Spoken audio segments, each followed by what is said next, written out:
Receber aqui o Urian Fancelli, especialista, né, em relações internacionais, mestre em relações internacionais, vai conversar conosco agora. Urian, eu queria que você trouxesse para a nossa audiência, então, qual que é a análise que você faz desse processo pós-encerramento da votação? Dá para a gente confiar que o Conselho Nacional Eleitoral da Venezuela vai garantir uma contagem transparente de votos? Muito boa noite para você. Oi, Evandro. Fabrício, boa noite para vocês.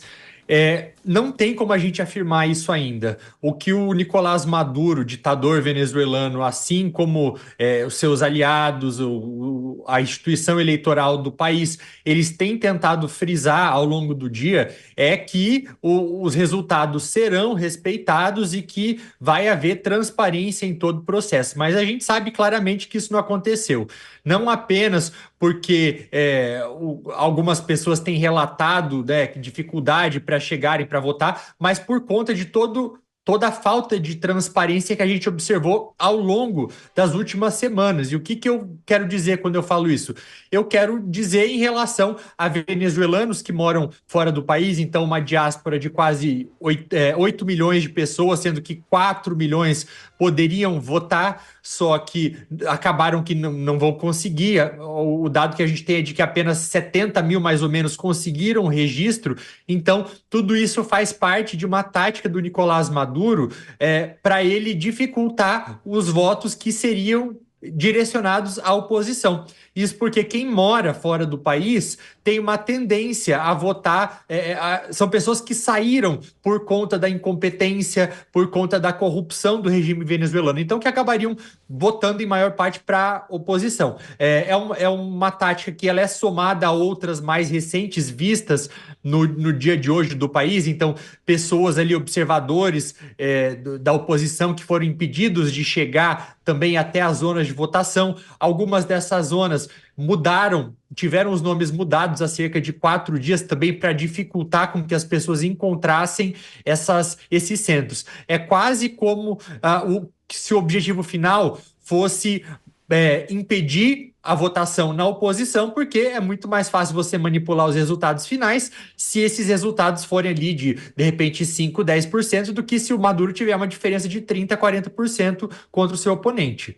Inclusive, Urian, a gente até acompanhou agora há pouco, né, uma manifestação de uma das presidentes de partidos da oposição reclamando que não estavam conseguindo acessar o escritório do Conselho Nacional Eleitoral da Venezuela e que isso dificultaria a possível apuração de alguns incidentes que foram vistos ali pela oposição durante o processo eleitoral na Venezuela. Tem um outro detalhe que nos chama bastante a atenção e que traz um desafio, caso as pesquisas que apontam a vitória da oposição se mantenham, ou seja, de que essa oposição teria ali mais de 60% dos votos, que é justamente a regra para a transição de poder. Porque a gente está falando de uma oposição que, se essas informações se confirmarem, ganhariam agora, ou ganharia, né? A oposição ganharia agora, mas tomaria o poder somente em janeiro. Isso poderia facilitar, por exemplo, um processo de contestação do lado de Nicolás Maduro para impedir que, de fato, esse opositor assuma o poder, no teu ponto de vista? Poderia sim, uma das preocupações é justamente essa. Mas poderia também, Evandro, por outro lado, ser usado para o Maduro, para negociação de uma possível anistia. A gente observou, né, ao longo da história aqui da nossa região, da América Latina, que países que estavam vivendo sob um regime autoritário, um regime ditatorial, e quando transicionaram de volta para um sistema democrático, houve, em muitos casos, anistia. Então, é como se fosse um perdão ali de todos aqueles crimes cometidos por esses líderes autoritários enquanto eles estavam no poder. O Maduro, ele é procurado pelo Departamento de Justiça norte-americano, ele tem uma investigação contra ele também pelo Tribunal Penal Internacional, que é aquele mesmo tribunal que emitiu um mandado de prisão contra o Vladimir Putin. Então, ele não tem, na verdade, motivos para largar o poder. Então é por isso que eu acredito que, caso haja e deve haver uma vitória da oposição, é nesse contexto em que, nesse tempo de transição, que deve ser negociado algum tipo de anistia, não apenas para o Maduro, mas também para os seus principais aliados. Existem dados de organizações de direitos humanos que apontam que pelo menos 43 mil pessoas na Venezuela foram vítimas de violações do regime do Maduro. Isso sem contar todos aqueles milhões que tiveram que deixar o país porque não tinha a menor condição de continuar vivendo lá. Então, eu vejo mais uma tendência de acontecer isso, né? Desse tempo ser aproveitado para uma negociação de transição de poder. Urian, eu vou passar a palavra aqui para o Fabrício, que também quer conversar contigo. Vai lá, Fabrício. Urian, boa noite, um prazer falar com você aqui no Fest. A gente sabe que a figura de Nicolás Maduro sofre muito desgaste na Venezuela nos últimos anos. O chavismo, de maneira geral, sofre um desgaste muito grande. É um modelo de governo desde 99 lá no país, do primeiro momento em que Hugo Chávez assume o poder na Venezuela, mas que sofreu um desgaste muito grande, principalmente nos últimos anos, a partir do momento em que Maduro assume o poder lá em 2013. O que levou ao desgaste dessa figura de Maduro? São apenas os dados econômicos? Há alguma outra coisa por trás? Fabrício, é como se o Maduro fosse uma continuidade daquilo que começou no governo do Hugo Chávez, mas sem o carisma do Chávez. Então acaba sendo um pouco até mesmo difícil a sua continuidade. Se você perguntar hoje para a população venezuelana, vocês querem que a Venezuela seja um país socialista? Existe uma pesquisa que saiu, que foi feita do dia 16 ao 23 de maio na Venezuela, e que 89,3% das pessoas, ou seja, né, quase que a maioria absoluta da população afirma que não, eles não querem viver em um país socialista. E o Maduro, ele tem, desde então, dado uma continuidade àquele regime que foi implementado pelo Chávez, que era de muito clientelismo, ou seja, de uma troca muito grande de bens materiais por apoio político com a população venezuelana. Acontece que, de um tempo para cá, isso tem ficado cada vez mais difícil, porque a economia do país, ela desabou, então uma retração de pelo menos 75% de perda total do PIB nos últimos anos. É como se 3/4 do PIB deixasse de existir de uma hora para outra. E a população foi sentindo isso, né? E isso aconteceu por conta de diversos motivos. Um deles foi a pouca diversificação da economia do país. Então, isso é algo que pode acontecer em países que são altamente dependentes de apenas um setor. No caso da Venezuela, eles eram muito dependentes do petróleo, apesar ainda de terem as maiores reservas do mundo. Isso não reflete em ganhos financeiros para o país. E uma parte também menor, talvez, seja por conta das sanções que o país sofre, né? Mas a gente não pode atribuir apenas às sanções, né? Os Estados Unidos, que impuseram mais de 350 sanções ao longo dos últimos 7 anos apenas à Venezuela, não dá para culpar apenas as sanções, mas é claro que isso ajudou um pouco nessa deterioração econômica. Bom, além da conversa aqui com o Urian Fancelli, nós temos também os nossos comentaristas aqui no estúdio. Urian, antes de passar a próxima pergunta a você, vou dar boa noite aqui ao Nelson Kobayashi, que permanece conosco depois do Tá na Roda. Nelsinho, prazer recebê-lo por aqui, que bom poder conversar contigo também. Eu já aproveito e te passo uma pergunta também, Nelsinho, se a presença de Celso Amorim, assessor especial do presidente da República para Assuntos Internacionais, pode ter ajudado de alguma forma a garantir que esse processo eleitoral fosse mais transparente, ou se isso, diante da situação que já acontece, que se acumula na Venezuela há um bom tempo, né, diante dos outros processos eleitorais que não foram muito transparentes, não faria muita diferença. Boa noite para você. Muito boa noite, Evandro Cini, boa noite a todos os colegas que estão conosco aqui nessa edição do Fast News.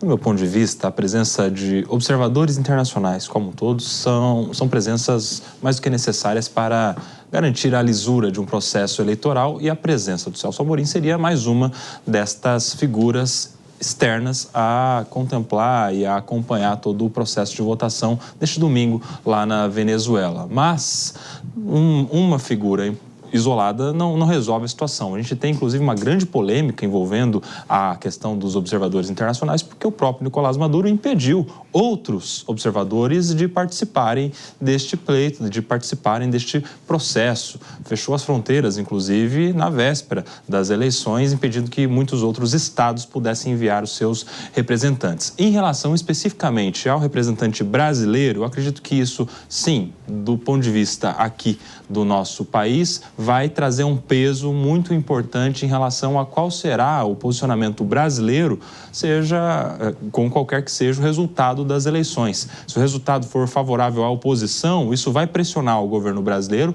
a endossar o resultado e a, mais do que isso, a pedir diplomaticamente, inclusive, que o resultado seja cumprido.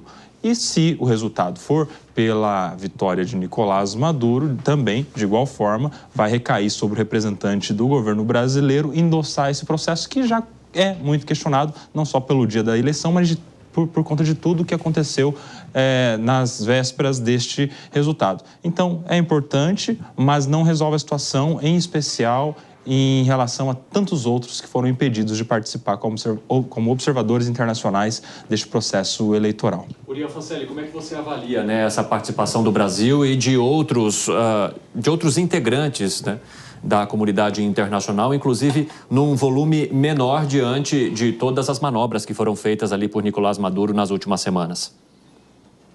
Existem poucos observadores de peso, né? Carter Center, existe a ONU também, mas eu olho com bastante suspeita em relação a essa participação do Celso Amorim, até mesmo porque, primeiro, ele não é um observador técnico, então não é que ele vai lá e vai ter a liberdade por conta própria de falar com as pessoas, de criar seu próprio roteiro de observação, de visitar as zonas eleitorais. Ele não vai fazer isso, mas tem o peso de mostrar que um representante da grande potência regional, que é o Brasil, está de alguma forma presente. Por mais que não sejam aí os observadores técnicos, que seria o caso se aqueles dois que iriam, né, no primeiro momento do TSE, acabaram desistindo depois da crítica do Maduro ao sistema eleitoral brasileiro, mas acredito que o peso não é o mesmo. Mas o fato do Brasil estar presente é importante, principalmente no contexto brasileiro, do Brasil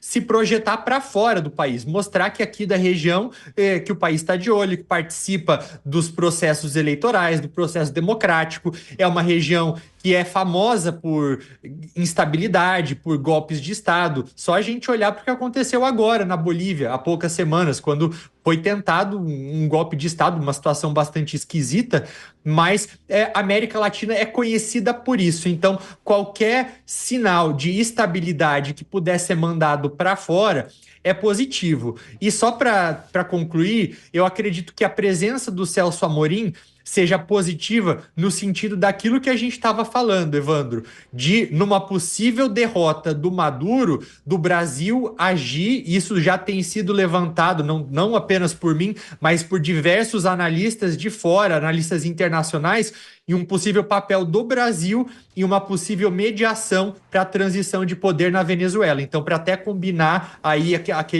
aquela possível anistia. Quem está conosco também é o Felipe Monteiro, nosso comentarista. Felipe, nos últimos dias nós acompanhamos aí, então, encontros de Celso Amorim com integrantes da oposição venezuelana e também de pessoas que pertencem ao Carter Center. Isso já pode ser um recado na mudança de postura do governo brasileiro em relação à Venezuela e principalmente depois do recado que foi mandado pelo próprio presidente venezuelano de que Lula deveria tomar um chá de camomila depois de se dizer assustado com as falas, né, daquele que até então tinha ali uma boa relação com ele em processos anteriores, mas que agora começa a ser colocado sob suspeita? Bem-vindo. Obrigado, Evandro. Boa noite a Fabrício, ao Nelsinho, ao Urian. Sempre um prazer ter você aqui, Urian, e conversar sobre um assunto tão importante para nós, né, democratas, que é a eleição na Venezuela. Certamente, Cine, certamente eu vejo da mesma forma que o Urian colocou aqui, não é? Muito mais importante do que o processo eleitoral em si é pensar também no dia depois das eleições, caso a oposição vença. E não tem outra forma da gente ter a observância do resultado das eleições, caso a oposição vença, se a gente não pensar em alguma forma de transição pacífica de poder, seja pensando na anistia do Maduro e da ala governista no governo da Venezuela, seja pensando talvez num alto exílio do Maduro para outros países, como Cuba ou como Rússia. Então, tudo tem que ser pensado e tudo tem que ser bem estudado e bem definido. Quando a gente vê essas eleições na Venezuela, eu gosto de destacar que é a primeira eleição na Venezuela em mais de uma década, desde 2013, quando Maduro concorreu com Capriles, que a oposição aceitou participar do processo eleitoral e, pela primeira vez, estão unidas em torno de um nome, Edmundo González. Isso não é para se descartar, não é? Quando as pessoas falam que o processo eleitoral da Venezuela é um processo arbitrário, é um processo errático, que o Maduro muito provavelmente irá fraudar as urnas, eu gosto de levantar que a oposição, nesse momento, está, de certa forma, participando do processo.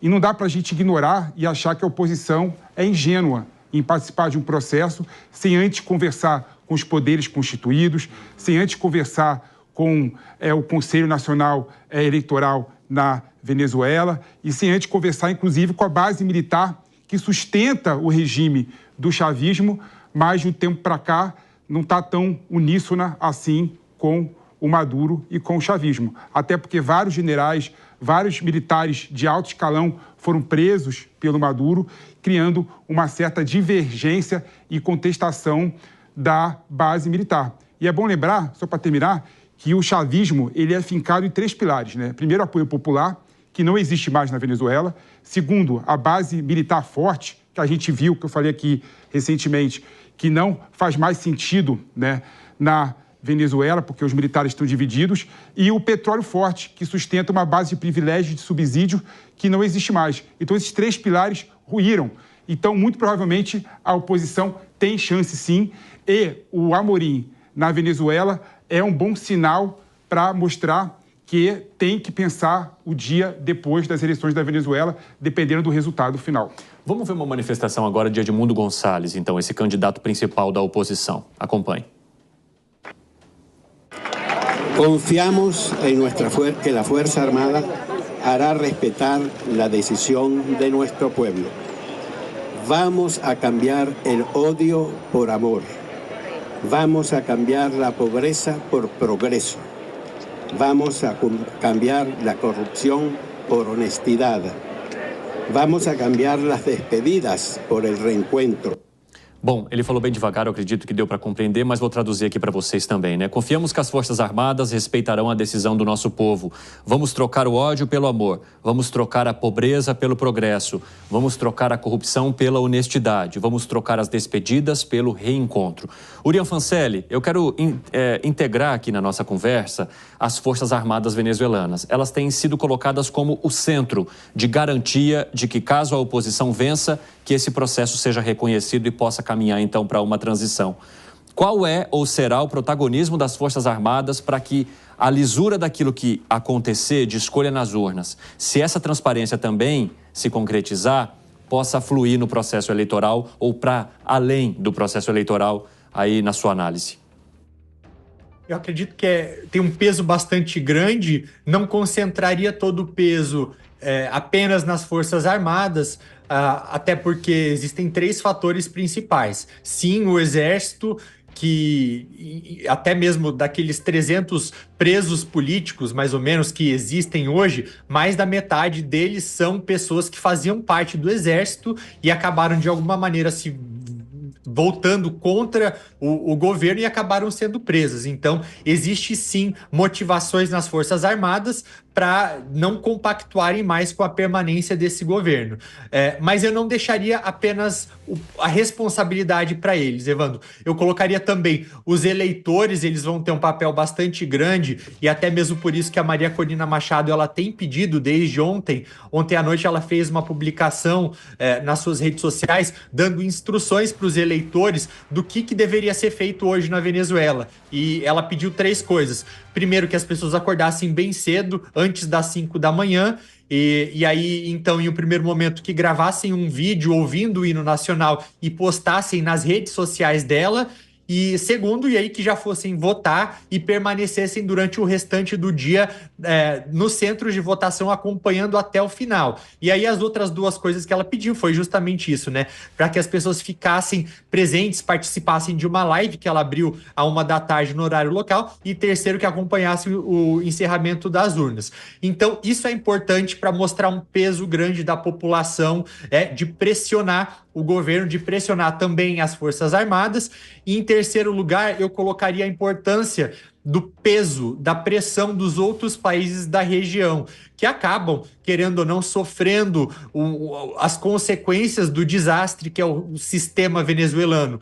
O Brasil, que está ali presente, por mais que seja na figura do Celso Amorim, que historicamente tem um passado de justificar ações de ditadores, mas está lá, querendo ou não, representando o governo brasileiro, que é um governo eleito democraticamente. E importante também uma pressão da Colômbia, que recebeu aí ao longo dos últimos anos mais de 3 milhões de colombianos. Mas vai ser fundamental observar como o exército vai se comportar nas próximas horas, porque a alta patente ela pode até inclinar para um lado ou para o outro, mas é importante observar também o meio, aquelas pessoas de uma posição intermediária que também sofrem com o dia a dia da má gestão do governo. Urian, o Nelson Kobayashi tem uma pergunta para você, vou passar a palavra a ele. Urian, muito boa noite, um prazer falar contigo.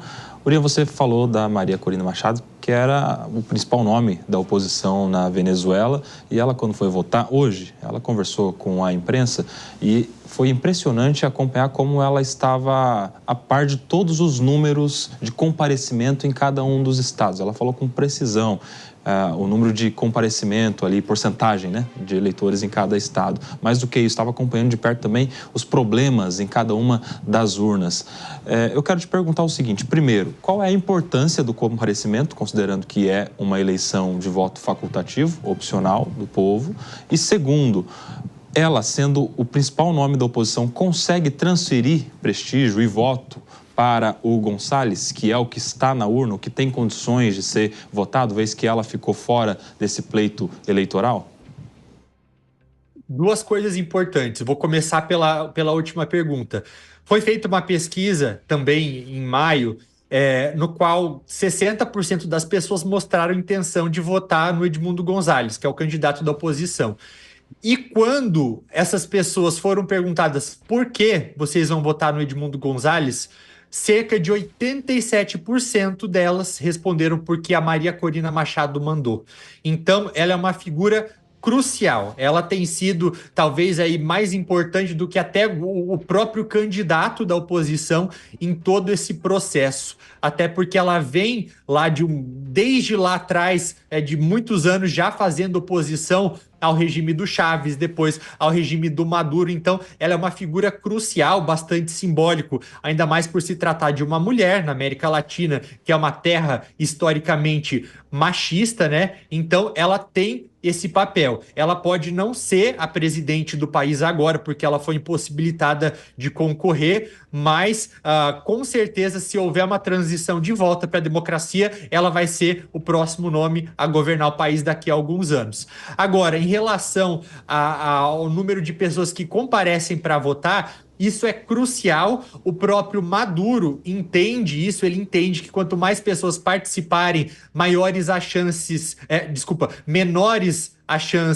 dele conseguir cometer uma fraude, porque quando existe uma quantidade muito maior de votos, é mais difícil manipular. E até mesmo por isso que ele tem tentado cada vez mais restringir a possibilidade das pessoas de comparecerem aos centros de votação. Seja mudando os centros de nome, seja impedindo que a diáspora venezuelana vote, ou até mesmo ali, como a gente viu em algumas imagens que surgiram ao longo do dia, impedindo com que as pessoas entrassem nos centros para fiscalizar e votar de perto.